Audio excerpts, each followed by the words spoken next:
Okay, good evening to everyone.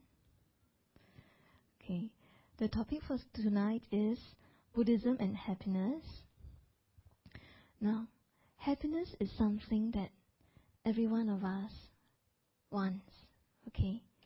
Regardless of our, regardless of our religion, regardless of our race, regardless of our nationality or culture, happiness is something that every one of us looks for, okay? So that's precisely why you want to learn about the Dharma, right?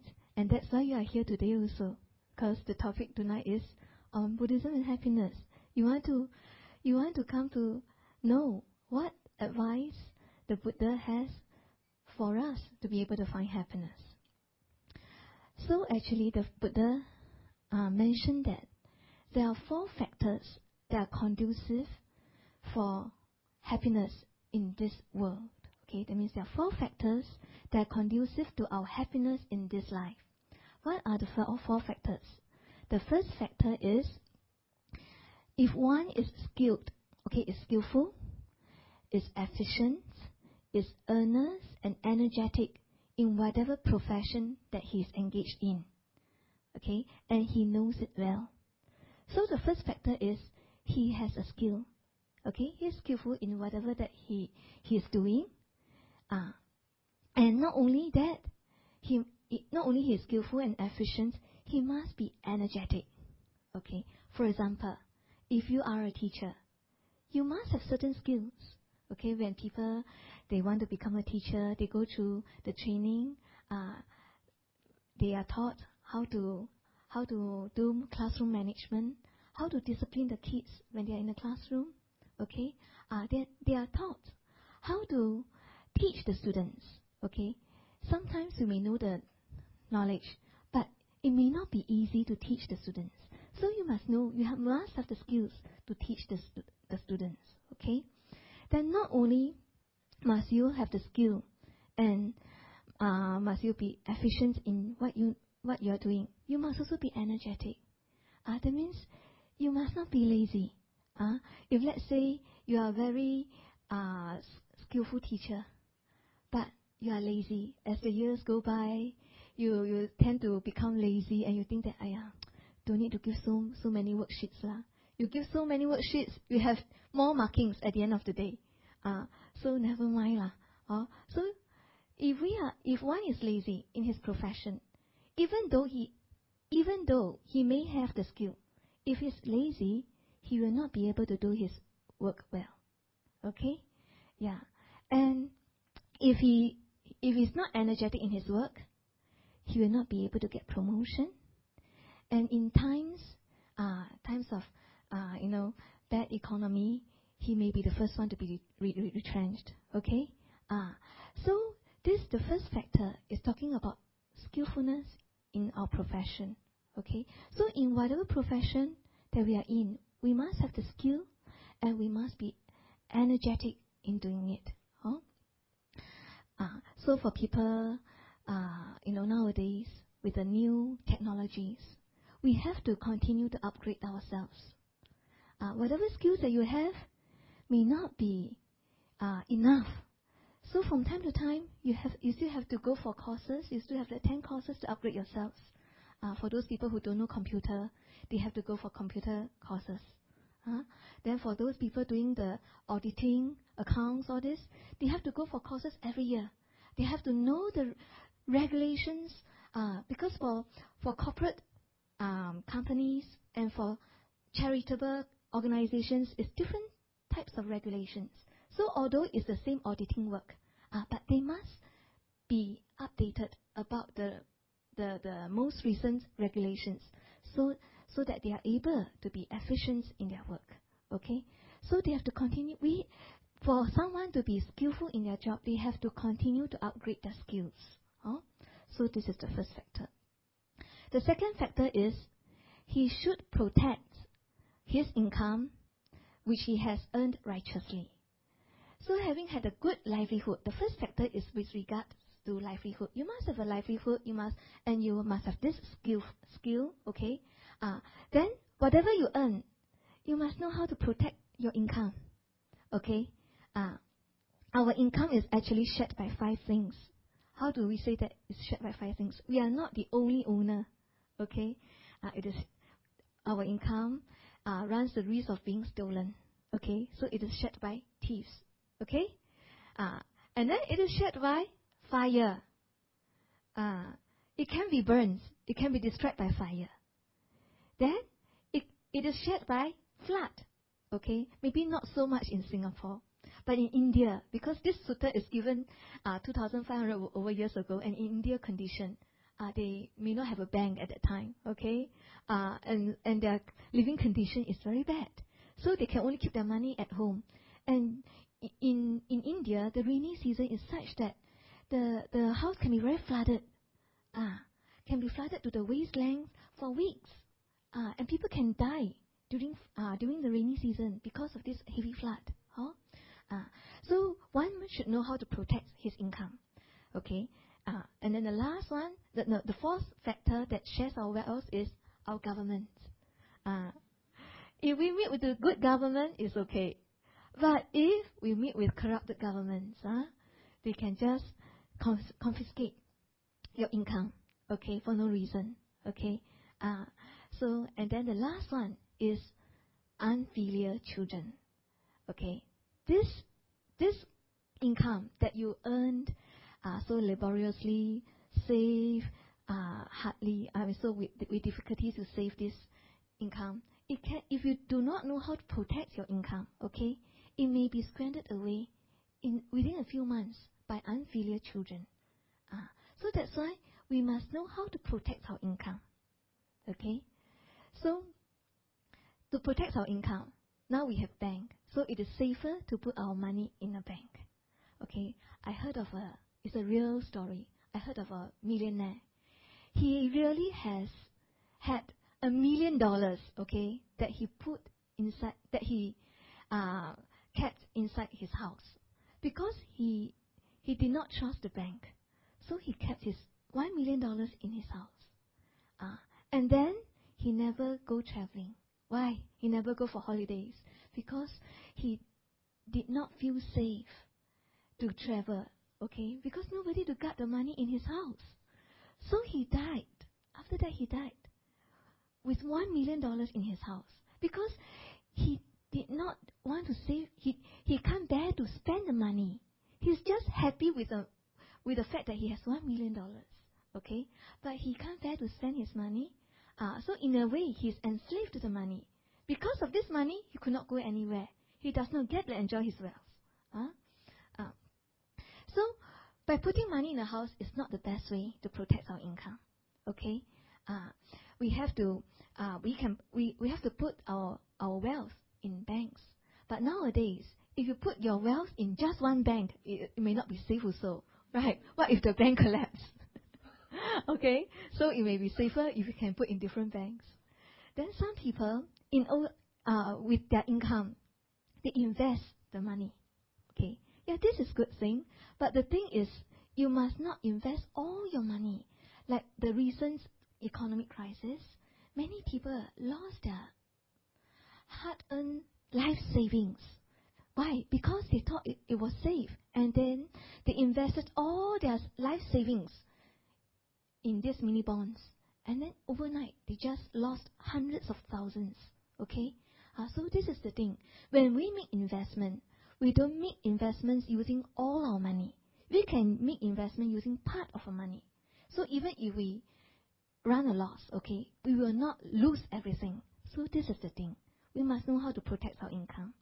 And with regards to our children, you must know how to, yes, you have the duty to support your children's education, to help them if they want to do business, but you must also leave some for your own self. In case if your children do not have the ability to take care of you when you are old, you have some money to take care of yourselves. So this is what we mean by protecting our income. Okay? Then the third factor is one should have good friends. Okay? Friends who are faithful, who are learned, who are virtuous, who are liberal and intelligent. Okay? So to put it short is friends who are virtuous, faithful virtuous, okay, who can help us on the right path away from evil. We can see that if we mix with a wrong group of friends, we will tend to pick up whatever habits that they engage in. For example, some people they know friends, they are close to friends who like to gamble, so they will pick up gambling habits. Or some people, if they mix with friends who like to drink, then they will end up drinking at the coffee shop, okay, or at the clubs, okay. So this is the thing. So we must have good friends who will know how to guide us on the right path away from evils, okay. Then some people, their friends like shopping. Then you will do the same also. Wherever there are sales, you will just follow. Here there's a sales. You will just go for the sales. Then some people, they like good food. They will go whichever restaurant that's newly opened. They will go and try. Let's go and try the restaurant that's advertised in the newspapers. So this is the thing. Friends are very influential to us. So if we have good friends, they will be able to guide us on the right path. But if we have bad friends, they will cause us to lose our wealth. And they may also lead us to do negative things. Okay, commit negative karma. Okay, like if your friends like fishing, and then your friend invite you to go fishing with him, then if you go fishing with your friend, you are doing the same karma of killing. Okay, so having the right friends is important. And the last factor is one should spend reasonably, okay, in proportion to his income. Neither too much nor too little. Okay, that means, one should not hoard wealth. Some people, they accumulate wealth greedily. This is one extreme. Another extreme is some people, they are very extravagant. They just squander their wealth. They don't feel that there's a need to save. So this is the two extreme ways. So we can see that some people, they are rich, but they live like a poor man. Have you seen some people like that? They are very rich, but from the outside, they seem like they don't look in any way like a rich man. They wear singlets, they wear shorts. Okay, what they eat is very simple food, porridge, and then they don't have cars. Although yes, they live in a house, but they don't have cars. They're very thrifty. But some people, they are poor, but they live like a rich man. You see that they drive. So you think that they are rich. And then you see that, they live in condo. Then you see, they flash out credit cards.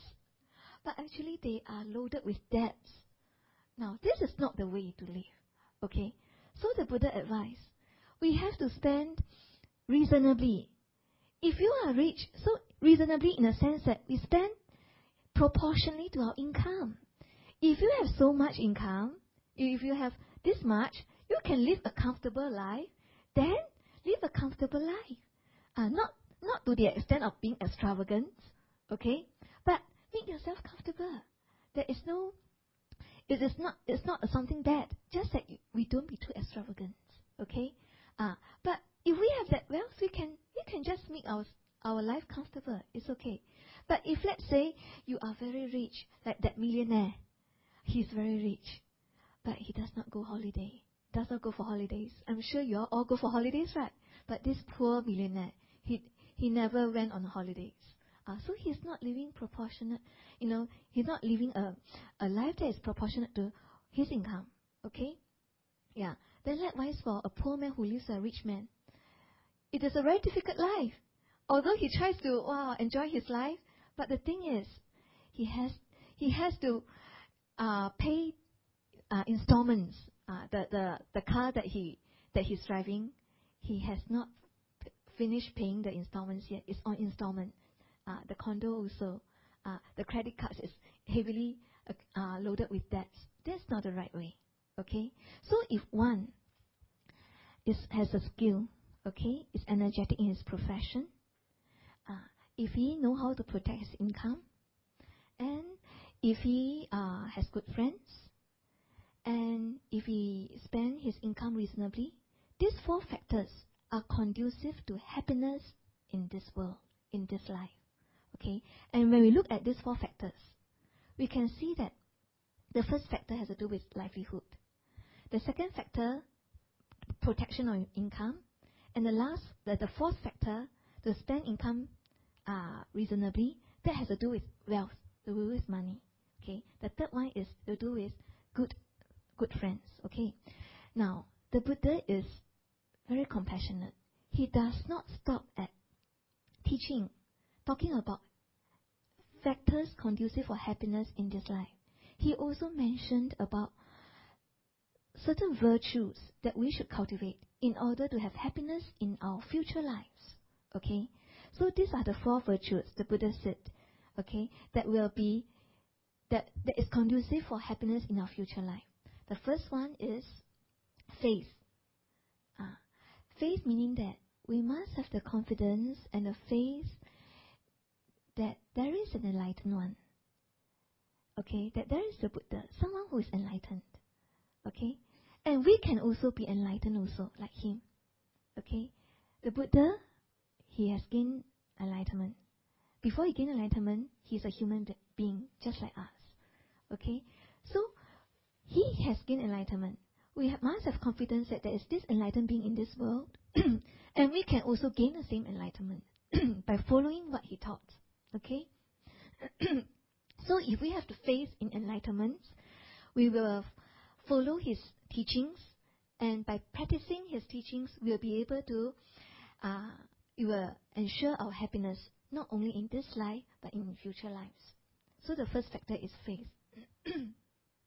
The second factor is observing morality. If we want happiness in our future lives, we must observe morality. Because if we don't observe morality, observing morality is actually the cause for us to have a human birth. Okay?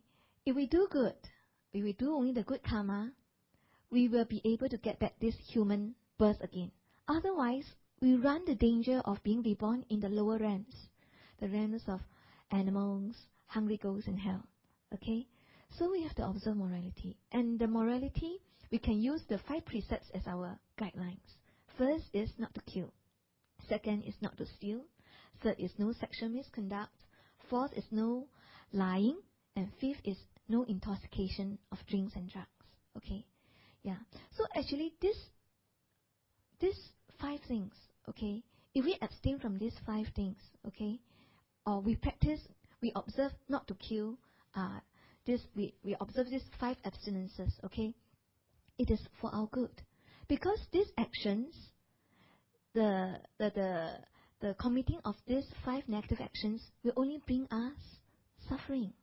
When one kills, killing is the cause for our short lifespan. Okay, so in this world, we see that some people, they live a long life. They can live to a ripe old age of 80 years old, 90 years old, 100 years old, with very strong, sturdy body. Okay, but some people, they live only to the age of 30 years old. Then they are diagnosed with cancer. Then some people, they live only to the age of 15 years old. At 15 years old, they are diagnosed with cancer. Then some, at 5 years old, they are diagnosed with cancer. Okay? Or some newly born, they die a few days later. Why is there a difference in the lifespan? This is because if this person, he has committed killing in his past life. So killing is the cause for his short lifespan in this life. Killing is also the cause for weak health. Okay, some people from young, they have very weak health. Easily they fall sick. Easily they are down with flu. But some people, they are very strong. They never take tonic. They're just very strong. They are very fit. That is because they did not practice killing in the past life. Okay? So likewise for stealing.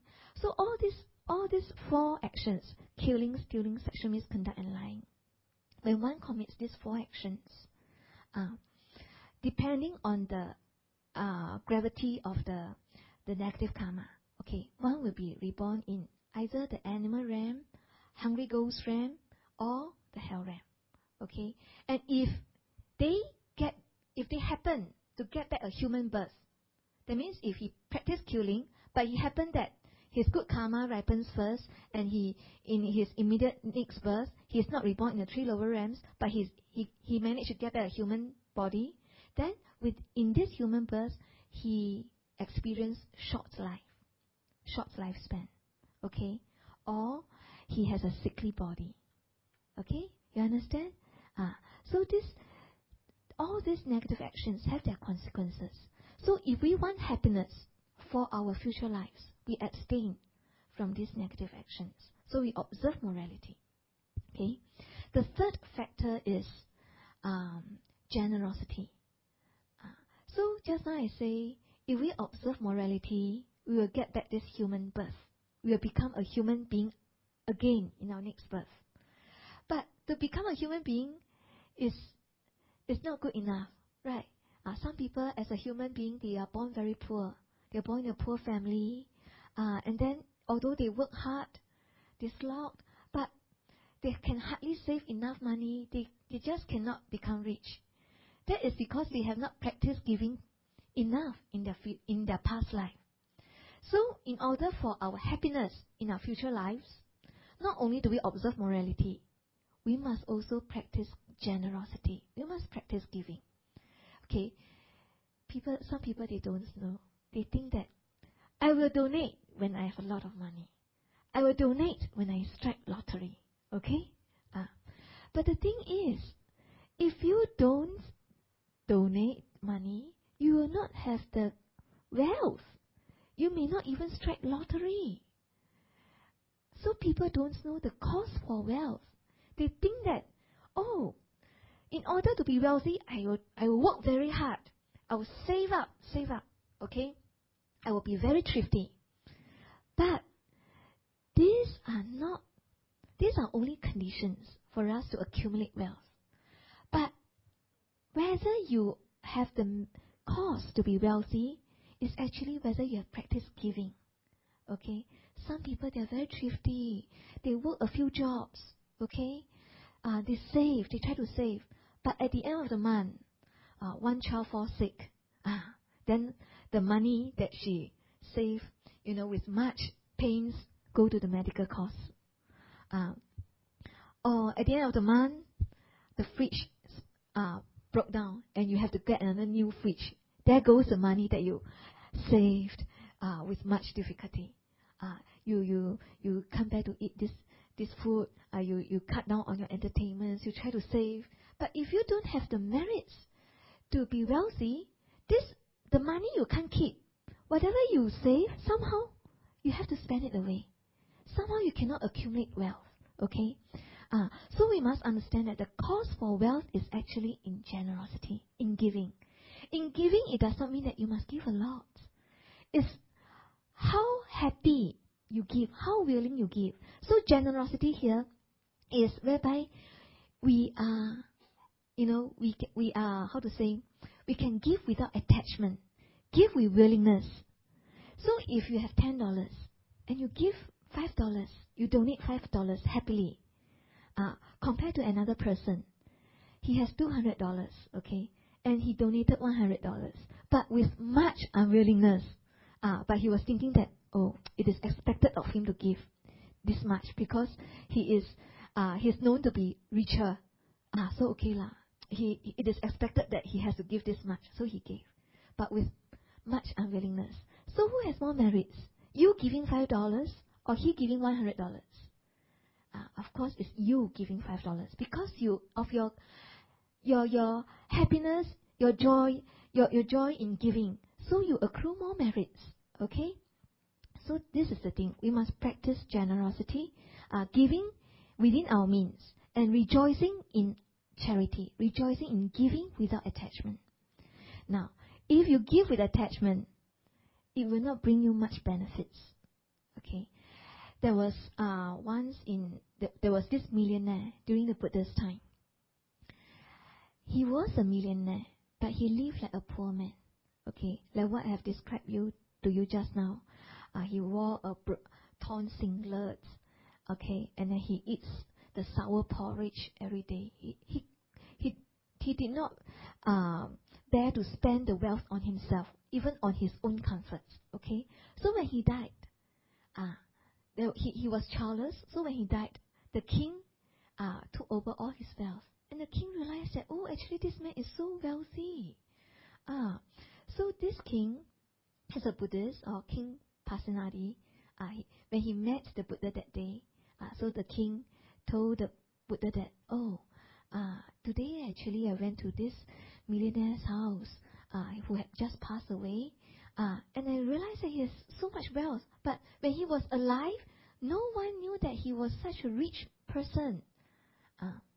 Then having heard what the king said, because the Buddha has this has an omniscient mind, so the Buddha said, the millionaire is living like a poor man. Okay, he has his karma in this. Why is he a millionaire in this life? Because in his past life, in one of his past lives, he has ever offered to a Pacceka Buddha. Pacceka Buddha is someone who is enlightened. Okay, but he does not preach Dharma. He's enlightened by himself, but he does not preach Dharma. Okay, that's a Pacceka Buddha. Unlike our Buddha, after he gained enlightenment, he preached Dharma. So this millionaire, okay, in one of his past life, he has offered to a Pacceka Buddha. But after offering to the Pacceka Buddha, he regretted. So he said that, I would rather give to my servants than to give it to you. Okay? So, because of his merits of offering to a Pacceka Buddha, which is a Buddha, okay? So he has been rich for many lifetimes, okay? But because he regretted on his offering, so he does not get to enjoy his wealth. So even though he is a millionaire, he lives like a poor man. So this is the thing. When we heard of this story, we must understand that when we give, we must give happily and give without regrets. Don't think that, oh, now you're very inspired, you give $50. Then after that, when you go back, you think, actually don't need to give so much, $50 a bit too much, Maybe $20 will do. Then I still have money to take a cab back. Then I still have some money for entertainment tomorrow and things like that. If you have these regrets, you will not be able to reap the benefits of your giving. You may have the wealth, but you will not be willing to enjoy your wealth. Okay, so that's the thing.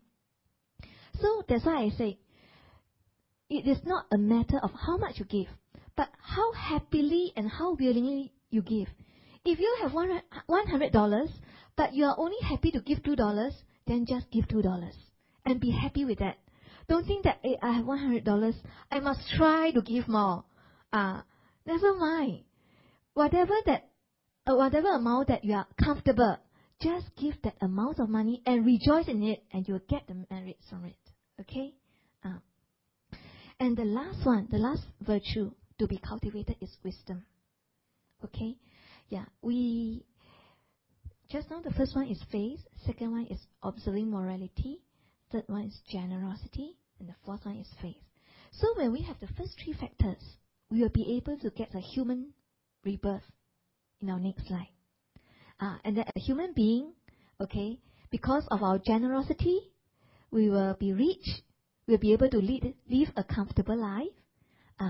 But we also need to have wisdom, because there is no point just being born rich, but you are ignorant about what is good, what is evil, and then we do all the wrong things and create negative karma for ourselves and create causes of suffering for ourselves in the future.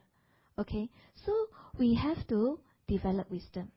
Okay, we have to develop wisdom to know what is the right thing to do, and what is not the right thing to do. What is the right thing that will lead to happiness, and what is the things to avoid that will bring us suffering. This is a kind of wisdom. Okay, and to develop this wisdom, we have to listen to the Dharma. Okay, when you listen to Dharma, then you will understand what is good, what is bad, and what are the causes of happiness, what are the causes of suffering? You will know. Like the causes of happiness are the 5 precepts. If we observe these 5 precepts, we don't kill, we don't steal, we don't commit sexual misconduct, we don't lie, we don't take drinks and drugs. These are causes of happiness. Okay? And also, not only this, because the 5 precepts are pertaining to our physical and verbal actions. Okay? And there are 3 types of mental actions that are causes of happiness. That is non-greed, non-hatred, and non-ignorance. Okay? So, when we listen to the Dharma, we will understand all this. Understand what is good, what is bad. What are the causes of happiness, what are the causes of suffering. Okay? After listening to the Dharma, we have to contemplate. If we don't contemplate, sometimes what we hear, we forget. And then, if we don't contemplate on it, we will not be able to have better understanding of it. Okay? So, in your daily life, when you meet with some problems, when you meet with some worries, when you suffer, you contemplate on it. That why am I suffering? Why do I suffer? The Buddha has only taught one thing. Okay? The Buddha said, in his 45 years of teaching, he taught only one thing. Although he gave many teachings, he only taught suffering and its cessation. Okay? So the Buddha taught us what is suffering. And the Buddha taught us why do we suffer, the reasons, the causes of our suffering. So you contemplate on it in your daily life. Now, why am I so troubled? Why am I so affected? Why is my mind so afflicted? And then you contemplate, what is the cause of my mental affliction? What is the cause of my suffering? Okay? And then you try to apply what is the Buddha's advice for us to end our suffering. So you have to contemplate in your daily life, whatever problems that you face, contemplate on what the Buddha has taught. Then after contemplating, you have to put into practice. So, wisdom will arise when we listen to the Dharma first. Okay, first is a kind of knowledge. When we listen to the Dharma, a kind of right view, right understanding.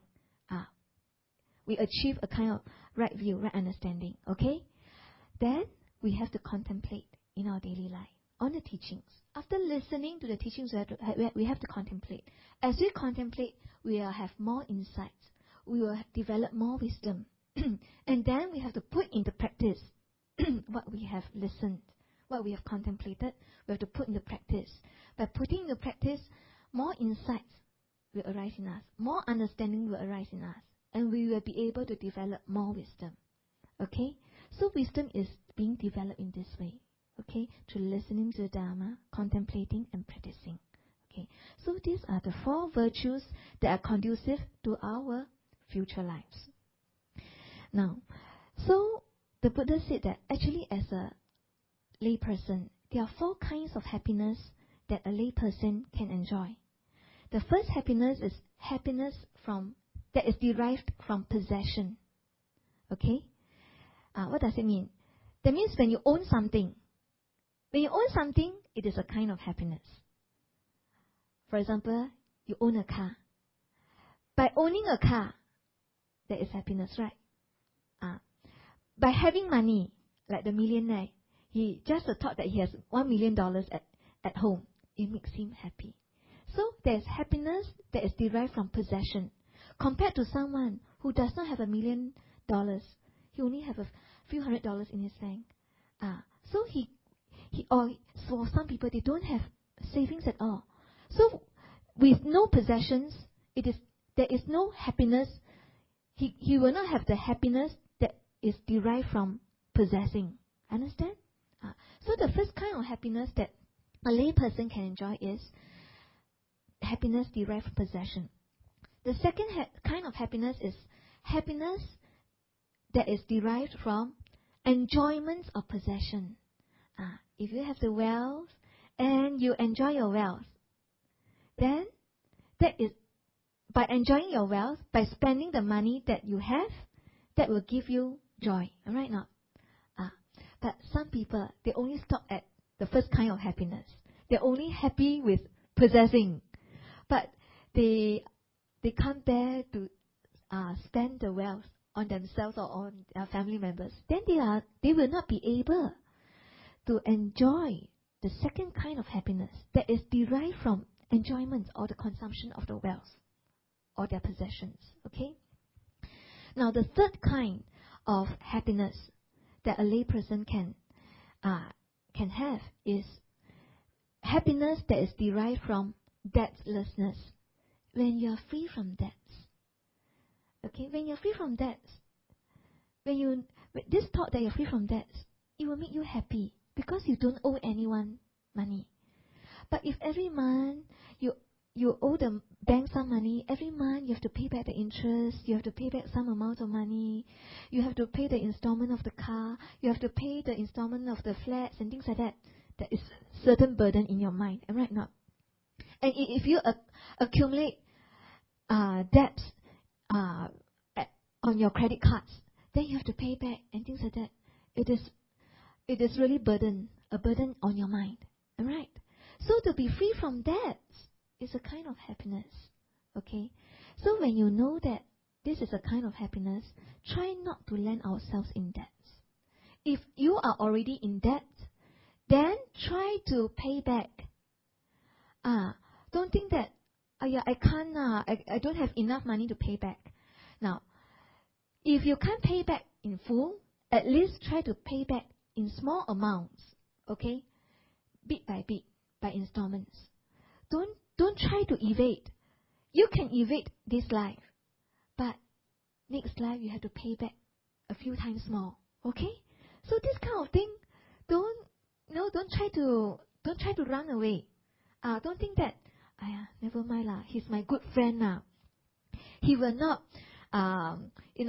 he will not mind lah. Still, yes, he's your good friend. Do you want to owe him until next life you repay him? No, okay? So same for our parents and siblings. Some people, they borrow from their parents. They use the word borrow. Hey, mommy, I borrow money from you. Daddy, I borrow money from you. Then, but in their mind is they think, they are my parents. They will give it to me. They will not ask it back from me one lah. You think like that, but you say borrow and then you with the intention of not returning, then that is not right. You will have to repay back in your next life. Even for your siblings also. So we try to repay whatever that we borrow. Okay? Don't wait until next life then repay. You have to repay a few times more. Okay. So this is if we are free from debts, this is a kind of happiness.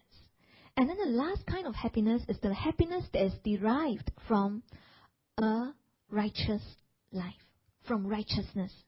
If you have led a very righteous life, a faultless life, not committing any evil in body, speech and mind, at the end of your life, you think about it, I have not done anything wrong. Even at times when I have a chance to have extramarital affairs, but I'm able to restrain myself. I did not have extramarital affairs. Okay? Even at times when I'm very poor, that I'm tempted to steal, but I didn't steal. And in my whole life, I did not ever kill any beings intentionally or harm any beings intentionally, or I did not cheat other people. So with this thought that, you have led a righteous life, okay, a faultless life, free from all these evils, there is great happiness in your mind, okay? Now, what if you have already committed some negative actions? How? Don't feel too demoralized, okay? The Buddha said that there are two kinds of healthy people in this world. One person that is considered healthy person is that he never commits any mistake in body, speech and mind. Okay? Another kind of person is whereby he commits some negative actions. He commits some mistake in body, speech and mind. But he he is willing to correct himself. Okay? So if you have killed, you have committed some killing before, killing of cockroaches, killing of ants, or all this, then you know that now that you come to learn about the Dharma, you know that, oh, this is wrong. This is a wrong action. This is not a compassionate act. This killing will bear the consequence of suffering for me in future. You understand? When you understand, we ask for forgiveness in the Buddha. And then the most important thing is we don't repeat the negative action. When we don't repeat the negative action, okay, the Buddha said, when we have done wrong, but we repent, we are willing to repent and correct ourselves and not to repeat the same mistake again, the same negative action, we are still considered a healthy person. So this is the thing, okay? So when we look at these 4 kinds of happiness, the first one is happiness derived from possession. Second kind is happiness derived from enjoyment of possession. Third one is happiness derived from debtlessness. These 3 happiness has to do with our material well-being, right? And the last one, happiness derived from leading a righteous life. Okay, this has to do with the spiritual well-being. Now, although so from here we can see that material well-being is essential for our happiness. You see, out of the 4 kinds of happiness, 3 are related to material well-being. Okay, so we can see that it is true that material well-being is essential for our happiness. But the Buddha said the first 3 kinds of happiness is not worth 1/16 parts of the happiness of leading a righteous life. So although material well-being is essential, but spiritual well-being is more superior. Okay? Yeah. So this is the thing. Now, so far we have talked about happiness in this life and happiness in the future life. Okay? Now, actually, the goal of Buddhism is not in happiness. You will be shocked to hear that. Huh? Why? Because our goal is not only to find happiness in this life and in future lives. We want to get out of this cyclic existence. Okay? Because we are still trapped in this cycle of birth and death. Okay? Why is it that I say that the goal of Buddhism is not in happiness? Okay. Let me share with you my experience. When I was studying, okay, I joined the Buddhist society. So there was once I went for the Dharma camp. So the Venerable conducting the Dharma camp, he asked us, what is your purpose of learning the Dharma? Okay. So I courageously raised my hand because I think I know the answer. I said that I learned the Dharma is because I want to end my suffering and find happiness. Okay, in Chinese it's 离苦得乐. Okay, so the Venerable looked at me and then he said that, then you will never be happy. Then I'm very shocked. I thought that this is the right answer. Okay. After that, okay, now I realize that yes, indeed, we are not looking for happiness. Why? Because the kind of happiness that we are looking for is not satisfactory. Okay, look at the happiness that we have. Now, just now we mentioned the 4 factors of happiness that are conducive, the 4 factors that are conducive to happiness in this life. Okay, what are the 4 factors? Skillfulness, having a skill, okay, protecting the income, okay, and then having good friends, and which one? Spend reasonably, okay. Now, who has all these 4 factors? Who already has all these 4 factors? Please put up your hand. Huh? Yes, very good. Now, who has 3 out of these 4 factors? I'm sure you have some of the factors right. So do you experience happiness? Do you experience happiness? Yes. Do you experience suffering? Yes, correct. So this is the thing. Suffering still exists, even we do experience happiness. So these four factors are only conducive to happiness, but they don't guarantee total happiness. When we have a livelihood, when we have wealth, but we still suffer. Why? Because the causes of suffering are in our mind. What are the causes of suffering? What are the causes of suffering? In our negative emotions, in our attachment, right? In our craving, in our anger, in our hatred, in our jealousy. Even you have a good job, you have a livelihood, you have a lot of wealth, but can this stop your defilements from arising in your mind? Can you say, hey, I don't want to be jealous, but I don't know why, I'm just so jealous about her, and I just can't bear that, why she can be so luckier than me. So, these four factors are only conducive for happiness, but they cannot guarantee total happiness. Why? Because the causes of suffering are in our mind. Okay? This is one thing. Second thing, even if we have this happiness, like we have the happiness that derive from possession, you have money. Okay. Now, coming to the year end, you have bonus. When you have bonus, you get how many months pay? One extra month pay for some people. For some people, it's 3 extra months pay. Well, that is a big bonus. So when you get your bonus, how you feel? Very happy, huh? But is your happiness? Does your happiness last? Yes, it may last you 1 week. Okay, yeah. But at the end of it, when you think of going back to work, to face the stress, to face the disagreeable colleagues, it's not so happy. The happiness do not stay, at that high level throughout. It only lasts for a few days. Okay, you got your bonus. And then now, very happy, I can do my shopping. Shopping for Chinese New Year clothes and all that. Or just shopping for whatever things I like. So when you go shopping, when you're buying things, there is joy. If you buy something that you like, there's joy. Okay?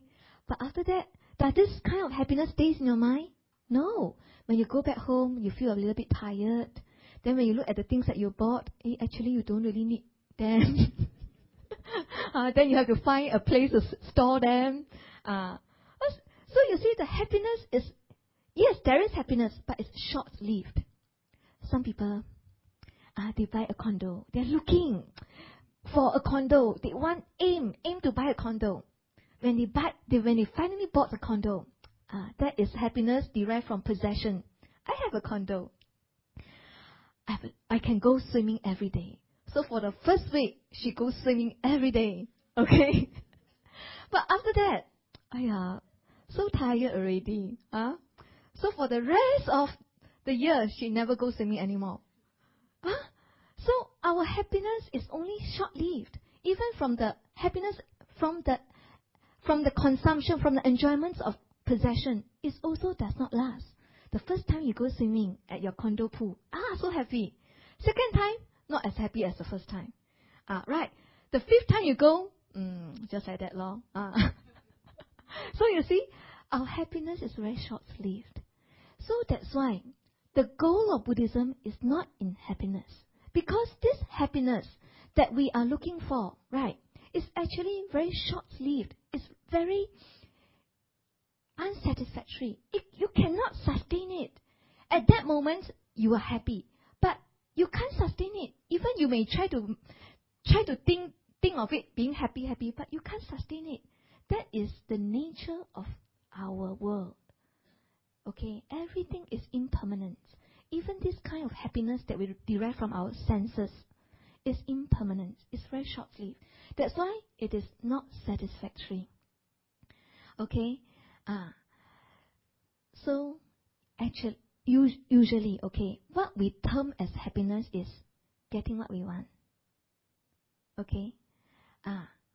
And also, like, when you get to eat the food that you like, you feel very happy. Okay. When you get to hear some praises about you. You feel good. This is the feeling. It's a feeling that you get when you hear good things said about you. Okay. Or when you go to the office and then your colleagues all treat you very nice, very friendly, very warm. You feel happy. Okay. And then happiness is also when you think that everything is going in the right order. Your children are obedient, they do well in their studies. Okay? Your parents are in good health, they don't fall sick, they don't have terminal sickness. Okay? And then your husband or your wife, very caring, very loving to you. So all this, everything okay. That is happiness. So the happiness that we look for is actually very dependent on many factors. First, it depends on, the objects that you come into contact with. Whether you come into contact with agreeable objects. Okay? Whether people treat you nicely or not. Whether your family members are okay or not, and things like that. So this happiness that we look for is actually dependent on many factors. Now, sometimes, yes, can you have all the factors all the time?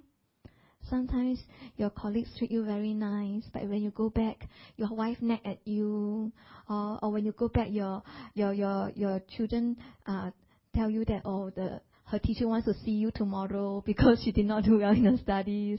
Then, although you are being popular at work, but when you go back, this factor makes you unhappy. So one cannot be totally happy because it is difficult to have all the factors for us to be happy, right? Okay, this is the first instance. Second scenario is, even if you have all the factors, you are very blessed. Everybody you see likes you, treats you very nicely, say good things to you, okay? And then at home, your children all very obedient, they do well in their studies, your husband very patient and caring and understanding, okay? And your parents all in good health, you don't need to worry about them. Everything very good, Then it's supposedly to be happy, right? But people may say that life is so boring. Some people, they complain like that. When everything is working well, they will say, life is so boring, That's the thing. And the third reason why this kind of happiness is not satisfactory is that even though we have all this, happiness, even if we have all these factors for our happiness, we are still in this cycle of birth and death. Okay? There is three things that we will never be able to get according to our wishes. Even if other things we can get according to what we want, there are three things definitely in this life that we will not get according to our wishes. That is old age, sickness, and death. We don't want to grow old, but we will grow old. We don't want to fall sick, but we will fall sick. We don't want to die, but we will die one day. Okay? So, we have to understand that the nature of this world is imperfect. Okay? It is imperfect. The nature is such that everything is very temporary. This happiness that we look for, we want happiness, but even the happiness that we get, is very short-lived. And this happiness that we are talking about is usually about getting what we want. Because what we want is we want people to treat us nice. We want people to say good things about us. We want to eat the food that we like. Okay, we want our husband or our wife to treat us nice. We want our children to respect us. We want our children to do well in our studies. So it's all these are wants. So when we get what we want, then we feel that we are happy. When we don't get what we want, then we feel that it is not happiness. Okay, but the thing is in this world, okay, you cannot always get what you want, okay? Now that we are born, definitely we will fall sick and we will die. So, when your old aged parents fall sick and going to pass away, it is the nature of life. It's the nature of this existence. There's nothing you can do about it.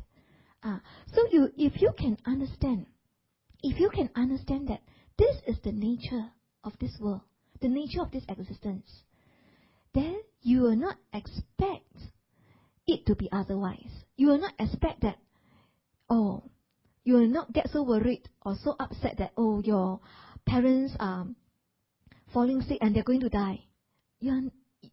You will not get so affected because or put in other words, you will be able to accept better because you know that that's the nature of life. Okay?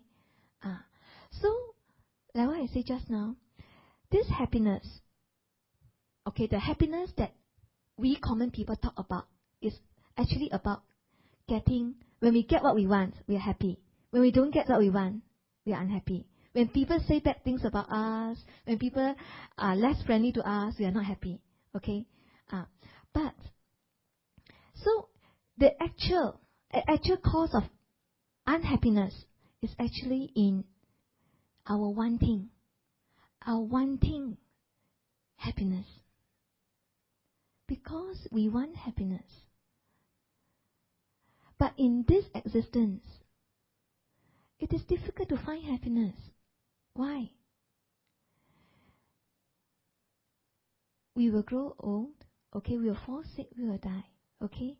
And then your children, okay, may not always obey you. Your children may not always show respect to you, okay? It's not something that is within your control. Your husband and wife, they do change. It's not something that you can control. This is the nature of existence. This is impermanence. Okay? But we are always trying to look for permanence. We always think that we want happiness. We want to maintain the relationship we want. Okay? But in actuality, this cannot be found in our existence. Everything is changing. Everything is changing. So if we can recognize this truth, we will not expect to want to find this kind of happiness in our cyclic existence. Do you understand? So the kind of happiness that we go after now is happiness of the six senses. Okay? Whereby we like to see the people that we like. Okay? We like to hear good things. We like to eat good food. Okay? We like to be with our family members, people whom we love. Okay? And we hope that our family members are well.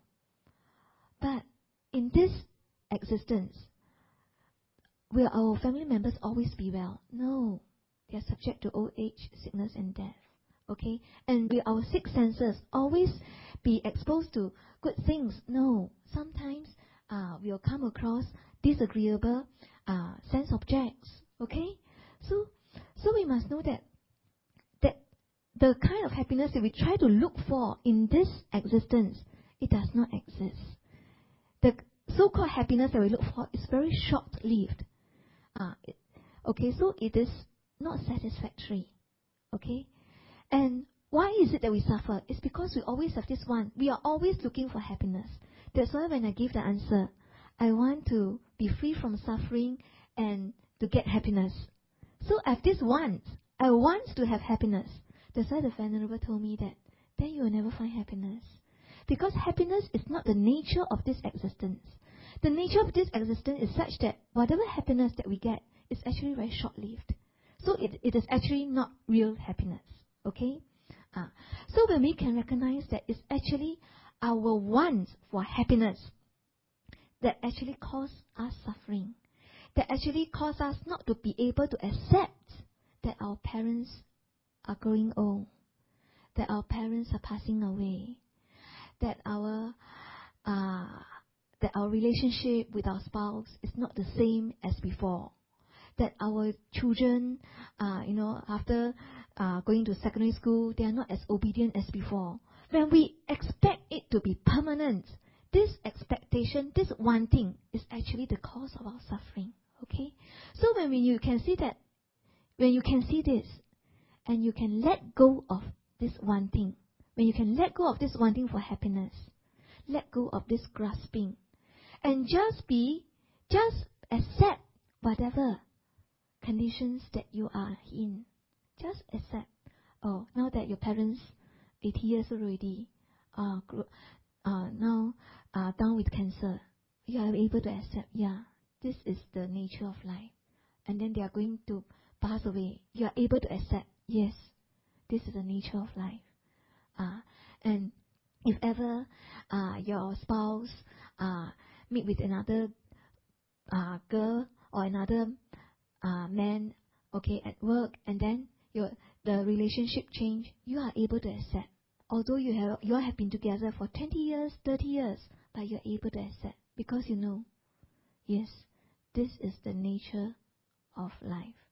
Okay, things change, and we have no control over it. Things are simply impermanent. You are able to accept without wanting this thing to be not what it is now. So usually we want this thing. We want this thing to be like that. We don't want this to be in this way. So when we can understand the truth that actually this world, this existence is imperfect, it's not satisfactory, we will be able to accept that, accept the things as it is. It's okay. We can just accept the conditions. Okay. And actually, happiness, the real happiness, is whereby we don't attach to. Okay, real happiness is when we can realize the non-self in all things. Why do I say non-self in all things? That means whatever things that we see in this world, okay, actually do not have the real intrinsic existence. They don't really exist. Okay? They exist only depending on conditions. Okay? For example, this coffee that you're drinking now, you drink this coffee. Oh. But the problem with us is we always attach to that, to external things. To that, there is really this thing called coffee. Okay? There's really this thing called money. You really attach to it. But if there's really this thing called coffee, after you drink it, it will still be coffee in your stomach, right? But after you drink it, when you pass out, you no longer call it coffee already. You call it urine, right? When it is mixed inside your stomach, you don't call it coffee already. It has a different names. So everything in this world it is only a label. It's only a name that we name it. But we are attached to it, and we think that is really this thing. So when we are attached to something, this is coffee. Very nice coffee. After drinking the coffee, you say, oh, so nice, so fragrant. If this coffee is not nice, you'll get very angry. Give me this kind of coffee, not hot enough, and things like that. So we are attached to that is really something. Then when people say good things about us, we are attached to really the good things. But actually they are just sound. So if people say bad things about us, we are very angry. We still remember. After 1 day, 2 days, 1 year, 2 years, 20 years, you still remember, hey, that person, that time said that I'm fat. Just this. Okay? You see? So we are attached to something, thinking that it really exists. But actually all these are just sound. And then we are attached to people, thinking that there's this person that I love. There's this person that I hate. When you see this person that you love, you are attached to her, thinking that there's really this person. And without this person, you can't live. You don't know how to live. Or that there's this person you don't like. When you see this person only, you can just feel so angry. Even she does not do anything. But because you don't like her, you can just feel so angry. The thought of her, even if you don't see her, the thought of her also make you feel angry. It's as if this person really exists. But does this person really exist? this person does not really exist. We ourselves do not really exist. If we really exist, we will not change. We will always be permanent. Okay? But are we permanent? If we are permanent, we will not be sitting here now. We will still be like a baby, right? On the bed. When we are born, we are a baby, right? But because it is impermanence, that's why we grow. We grow up, right? We grow old and all that, and now we are here, right? So, if something is not permanent, if something is changing, we cannot say that it is really existing. If it's really existing, it's fixed. Okay? The fact that it changes, that means it is depending on conditions. It's depending on conditions, then it changes. So this is the thing. We must when we understand that everything in this world have no intrinsic existence. It's just, it's just conditions. Okay? So if we are just aware that, okay, this is just the conditions. Okay? This is just a sense object. This is just an object appearing in front of you. After that, this sense object, okay, this cup of coffee you drink, then no more. It's just objects appearing and disappearing, appearing and disappearing. If you are mindful about that, you will not be attached. Okay? When you hear people saying bad things about you, it's just hearing. If whatever feelings that arise in your mind is just feelings. But you don't attach to the feeling. You don't attach to what you hear. You don't attach to what you see. Okay? By practicing that, you will be able to move towards enlightenment, whereby you will realize impermanence, suffering, and non-self. There's non-self. There's nothing to be attached. Okay? And when you realize enlightenment, there's totally no clinging, no cling to anything. That is the real happiness, where we don't cling. We don't expect that there's something for us to look for. Some happiness down there for us to look for. There is no such thing. Okay? Everything in this world arises depending on conditions. And everything will disappear depending on conditions. We are born depending on our karma. When our karma in this life exhausts, we will pass away. So it's on conditions that we exist and conditions that we pass away. So everything in this world exists depending on condition. There is no need to attach. There is no need to feel aversion to. Okay? And that is when we can, actually when we practice mindfulness in this way, even before we attain enlightenment, okay, if we can practice mindfulness in this way, that in the seeing, there's only the seeing. Let our senses function. In the seeing, there's only a seeing. In the hearing, there's only a hearing. In the tasting, there's only a tasting. We know, now this is the taste. Good taste or not good taste, we know. But there's no need to feel, to like or dislike. It's just a taste. Okay? Then we will not be hurt. We will not be unhappy. Okay? Our mind can stay calm and not affected by the external world. Okay? Do you understand? You understand? Okay, that's good. You have any questions? So this is actually the happiness that we want to develop, whereby our mind is not affected by the external world. Okay? Yeah.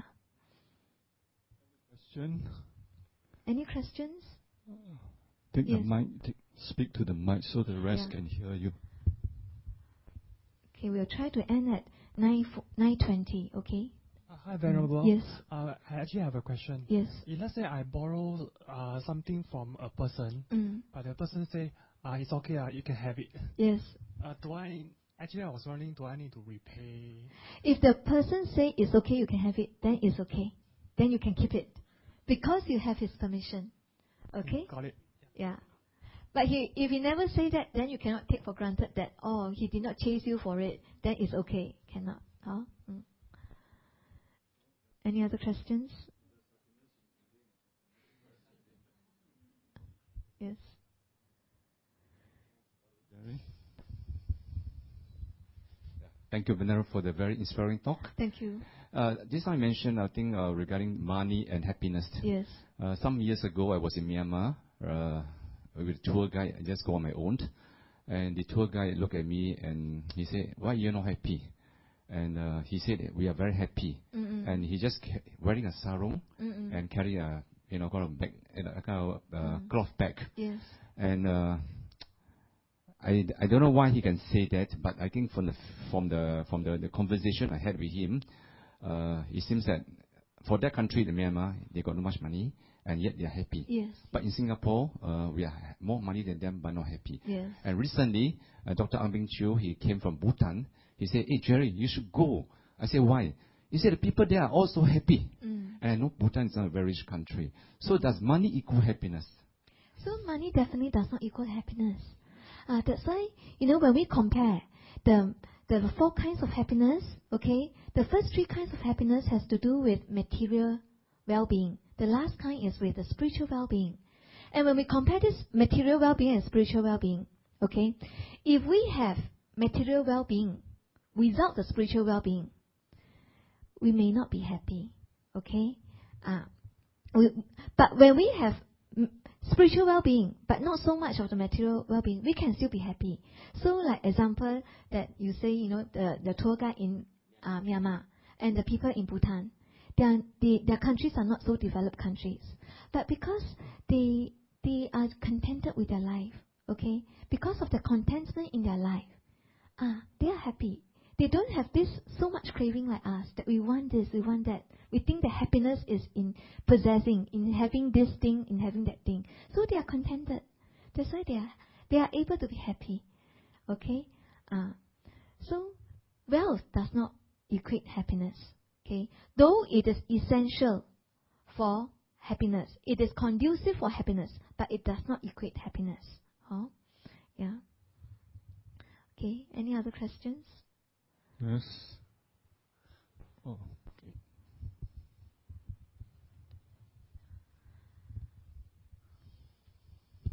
Thank you, Venerable, for a very interesting talk.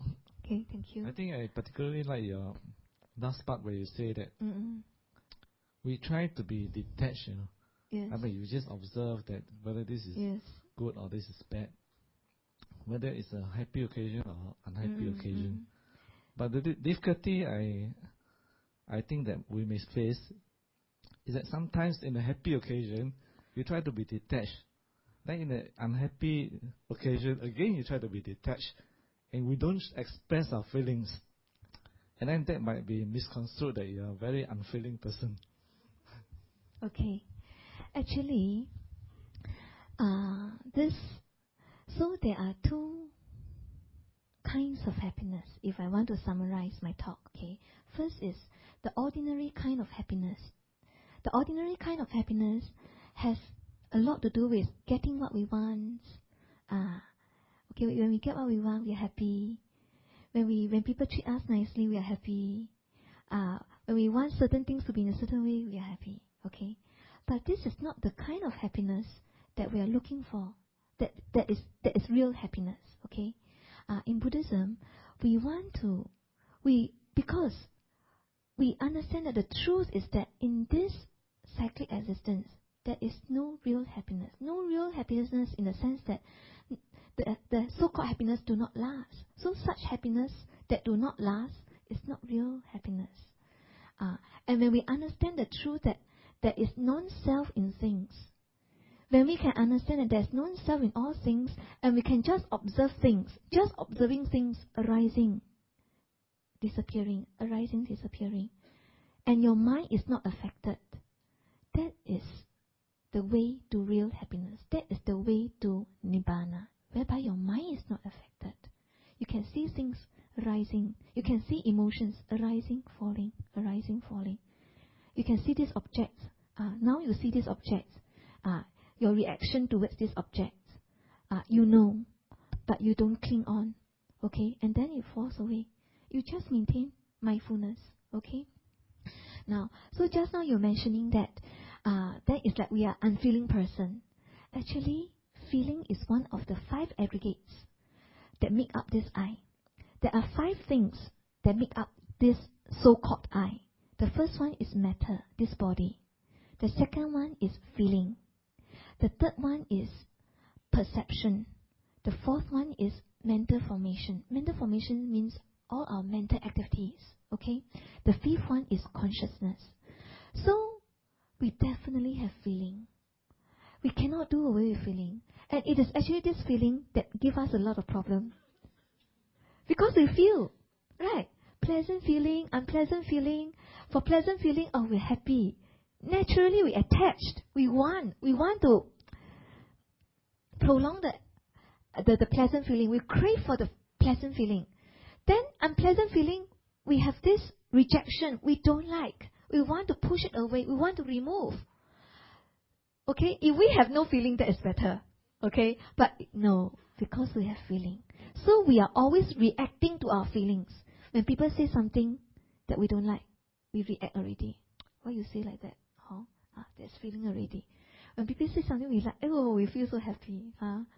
So our mind is constantly in agitation. Our mind is in agitation. So is this agitated mind a happy mind? No. So happiness is whereby you can just watch this phenomenon coming, going, feelings coming, going. But your mind understands. Your mind understands that there's no real existence in all this. No real existence in that it is not permanent. It comes and goes. You just watch it come, you just watch it go. And your mind, when you can train your mind in this way, you are slowly moving towards enlightenment. Okay? So, when you say that, if happy feeling, if it's good thing, then we restrain ourselves, is it? Just observing, we just observing. Then if unhappy things, we also just observing. Then we don't have feelings to other. Think that we don't have feelings. Oh. I see. So don't need to worry about what people say. But you know, okay, you know. But if you really, actually, I think maybe it's if people see that you're indifferent and calm is two different things. Some people, they are simply pochap. But if you are really calm, people can tell the difference between calm and unruffled, okay, and indifference. People can can tell the difference. So for normal people will say, hey, you're like a bit pochap, you're a bit weird. But if you are really calm, people will know that you are different, you are calm. So this is, so what I want to say is, don't need to worry about how people see you. The most important thing is we know what we are doing. We know that, okay, we don't want to react according to what we see, what we hear, all this. We don't want to react according to our likes and dislikes. But knowing that all these things do not have real existence. All these things exist depending on conditions. All these things are impermanent. So we just observe, and let go. Okay? Yeah. So if you can understand this, you just observe your feelings. Sometimes you have some dissatisfaction about your spouse, thinking that, why is he always so quick-tempered? Or why is he always so impatient to me? He can speak to other people patiently. Why he speak to me like that? Then you observe your mind. Oh, this is actually an attachment. You want him to speak to you in a certain way. Okay? Just watch this one. Watch this one, how it arises. Then just watch it. Don't react to it. When you react to it, you will go and confront him. So you just watch it. Just watch it, and you will go away. Then you will see that this is only a once. This is a once. But you can give understanding that, this is his character . Never mind . It's okay. So you can just watch and not react. Yes. Okay, I think time's up. Yeah. I'm sure Venerable will give us interesting talk in future. If you don't have enough of it, go to NUS Buddhist Society.